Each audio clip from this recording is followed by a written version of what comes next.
Well, you mentioned might not be able to go. Over the last 2 seasons, when the Browns are with Nick Chubb, their record is 13-6. Without Nick Chubb, 3-3. You see the point differential as well.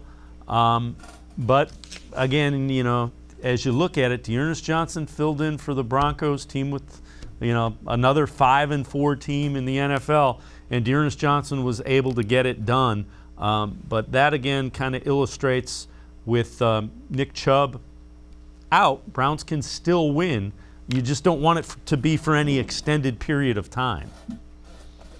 No, and I think that's kind of the hope with Nick Chubb and, what's going with COVID. I know Kevin Stefanski didn't reveal exactly, what Chubb's condition is. I think that's first and foremost. You just want to hope these guys are fine, that they're healthy, because we saw, the difference, Myles Garrett's case of COVID had the impact it had on him in the second half of last season. You're hopeful it doesn't happen for a guy like Chubb. You're hopeful he can come back pretty quickly and look like himself. But, last season, obviously, Chubb missed a handful of games. And the one I point to, showing the Browns going to have success, they put up 32 points on the Colts without Nick Chubb. I know Baker had a pretty good game. The defense had a pick 6.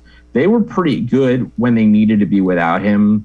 And when you look at this upcoming game against New England, this is not an explosive offense going up against. It's a defensive-minded team. They're not going to give up a lot of points, but they're also not going to score a lot of points. So you just got to be able to take advantage of the chances you have, capitalize on a bunch of big plays. They might be a little harder to come by with Dearness Johnson versus Nick Chubb and Demetri Felton out there. But Johnson showed against the Broncos, who are also a very good defense, that, if he's called upon, he can get the job done.